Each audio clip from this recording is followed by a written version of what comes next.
आज आपने जो बात कही ना, हम बॉटम के काफ़ी करीब हैं टाइम वाइज। प्राइस वाइज और कितना डैमेज हो सकता है ये मैं नहीं कह सकता। मार्केट में मुझे लग रहा है कि मेरा बहुत मन था आज ग्रीन पहनने का, लेकिन आज नवरात्रि पे वो रेड का टाइम चला था, उसके लिए रेडी पहना। लेकिन आज एक हार्ड बॉटम बनने के सारे फैक्टर्स मौजूद हैं मार्केट में। क्या है वो, मतलब पहली बात तो हार्ड बॉटम होता क्या है, जो मैं बार बार टर्म यूज़ करता हूँ। हार्ड बॉटम होता है जब मार्केट जो ऑलरेडी गिर रहा हो, एक न्यूज़ को फैक्टर इन करके गिर रहा हो, और वो एक गैप डाउन के साथ खुले एक ऑलरेडी पचाई हुई न्यूज़ पर। अब ये मार्केट क्यों गिर रहा है, हम लगातार इसके कारण डिस्कस कर रहे हैं, और रोज उसी कारण से मार्केट गिर रहा है। ब्रेंट भी वैसे 81 पर आ गया बाय द वे। चीन की मार्केट आज खुली है, एक हफ्ते की छुट्टी के बाद खुलेगा नहीं, खुल गया एक्चुअली, और 10% तेज़ी के साथ खुला है बेसिकली। ठीक है, हमारा सबसे बड़ा डर क्या रहा है इस मार्केट में कि एफआईआई का पैसा भारत से निकलकर चीन में जा रहा है। सबसे बड़ा डर हमारा यही है। इसी ने उस करेक्शन की शुरुआत की थी कि जो एफआईआई का पैसा है वो निकलकर चीन की मार्केट में जा रहा है, और पिछले 5 ट्रेडिंग सेशंस में करीब करीब 50,000 करोड़ की सेलिंग हो चुकी है। मतलब 10,000 करोड़ रुपए पर डे की एवरेज, उसके हिसाब से आप एफआईआई सेल कर रहे हैं। अच्छा, कल डीआईएस की बाइंग एफआईआई की सेलिंग से ज़्यादा थी, उसके बाद भी मार्केट गिरा। वो क्यों? क्योंकि कल रिटेल का सेंटीमेंट खराब हो गया था। कल आप एडवांस डिक्लाइन देखिए कल कितना खराब था। ठीक है, मिडिल ईस्ट टेंशन या वेस्ट एशिया की जो टेंशन हैं वो दूसरा बड़ा फैक्टर रहा है। उसका हमारी मार्केट पर क्या सबसे बड़ा इंपैक्ट रहा है? क्रूड के भाव। अब वो 80 के पार निकल गए, 81 हो गया, कल 80.12 पर आ गया। कल जिस तरीके से एक्चुअली एकदम से गिरा ब्रेंट, ये तो हमने देखा ही नहीं, अभी एकदम से गिरा।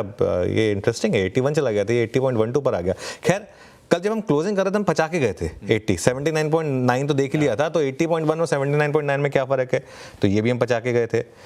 यूएस में जैसे सुबह हॉर्मस बता रहे थे कि इंटरेस्ट रेट कट की एक्सपेक्टेशन कम हो रही है, वो भी हम कल बचा के गए थे। कैसे? कल मैंने आपको 3 बजे एक चार्ट दिखाया था यूएस के 10 ईयर ट्रेजरी यील्ड का, वो भी हम बचा के गए थे कल। सब कुछ तो मार्केट ने 3:30 बजे पचा लिया था कल, तो बचा क्या है? और इसीलिए अब देखिए गिफ्ट निफ्टी सुबह 120 पॉइंट डाउन था, अब सिर्फ 96 रह गया है। अगर ये ब्रेंट में थोड़ी और डिक्लाइन आ गई तो मुझे लगता है कि ये इंप्रूव भी हो सकता है। तो अगर ये सब कुछ आपने 330 पर अगर फैक्टर इन कर लिया था, तो फिर आज गिरने का क्या कारण है? आज गिफ्ट निफ्टी फिर एक गैप डाउन का इंडिकेशन दे रहा है।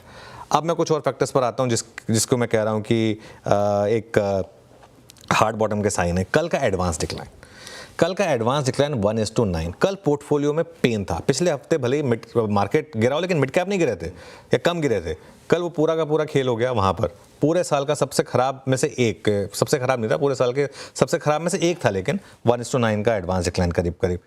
इंडेक्स पर एफआईआईज जब 83% लॉन्ग हुआ करते थे, वो 83% लॉन्ग अब हम शॉर्ट पर आ गए। 19 अगस्त के बाद पहली बार एफआईआईज मार्केट पर इंडेक्स पर शॉर्ट हुए, और 13 जून के बाद सबसे ज्यादा शॉर्ट ऐड हुए।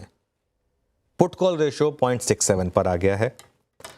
इलेक्शन वर्डिक्ट का डे छोड़ दें अगर आप, तो पिछले एक साल में निफ्टी ने कभी भी 100 डे मूविंग एवरेज को नहीं ब्रीच किया है। राइट साइड पर अगर टेक्निकल चार्ट रख दें, 100 डे मूविंग एवरेज को निफ्टी ने नहीं ब्रेक किया है। तो ये एक और इंटरेस्टिंग चीज़ है मार्केट के लिए। ये देखिए, ये आएगा आपकी स्क्रीन पर। वो 100 डे सिर्फ एक बार ब्रीच हुआ था, वो भी इलेक्शन वाले दिन था, वो भी देखिए तुरंत बाउंस बैक कर गया था। ठीक है, और अब हम 100 डे मूविंग एवरेज, वो लाइन दिख रही है आपको कितना करीब है 100 डे मूविंग एवरेज के? कहाँ पर है? 24,300 पर। हम हैं कहाँ? 24,800 पर। अगर खुले मान लीजिए 24,700 के आसपास, 24,650, 24,700 पर। लेकिन एक आखिरी चीज़ जो मैंने कल भी कही थी, मैं फिर रिपीट करूंगा, इससे कुछ फर्क नहीं पड़ता मार्केट कहाँ खुलेगा, मार्केट कहाँ बंद होगा, ये इंपॉर्टेंट है। और दूसरी चीज़, मार्केट में बॉटम कभी भी गैप अप के साथ नहीं लगेगा। मार्केट में बॉटम हमेशा गैप डाउन के साथ लगेगा। मार्केट में हमेशा बॉटम लगेगा गैप डाउन, एडवांस डिक्लाइन एकदम खराब, सब स्क्रीन बंद करके कह रहे हैं कि बस हो गया बहुत, और फिर मार्केट बाउंस करेगा एकदम से। 2 दिन तक मार्केट का डे हाई पर बंद होना जरूरी है, मैं बार बार कह रहा हूँ, 2 दिन तक। अच्छा, एक और चीज़ ये मैं मेंशन करना भूल गया, इवन जो बीजेपी की जो हार है स्टेट इलेक्शन में, वो भी प्राइस देने, वो भी प्राइस देने जो आज आएंगे, वो भी आज वर्डिक्ट आ जाएगा, वो भी प्राइस देने। तो मेरे ख्याल से सब कुछ प्राइस देने। हाँ, बस एक चीज़ है, स्क्रीन को फिर भी रिस्पेक्ट करना। अगर उसके बावजूद स्क्रीन दिखा रही है कि नहीं उसको और गिरना है, तो फिर we'll have to respect that. लेकिन आज मुझे लग रहा है कि हम बहुत करीब हैं आशीष एक बॉटम के, देखिए एग्जैक्ट बॉटम तो कोई नहीं पकड़ पाएगा। अप्रोच दो हो सकती हैं, या तो आप थोड़ा थोड़ा लें हर डिक्लाइन पर, या फिर आप 1-2 दिन की क्लोज का वेट कर लें और उसके बाद भले 400 पॉइंट ऊपर लेना पड़े वो ले लें। वो दोनों अप्रोच इंडिविजुअल्स के लिए होती हैं। जो पहली अप्रोच लेना चाहे वो पहली अप्रोच ले ले, जो दूसरी अप्रोच लेना चाहे वो दूसरी अप्रोच ले ले।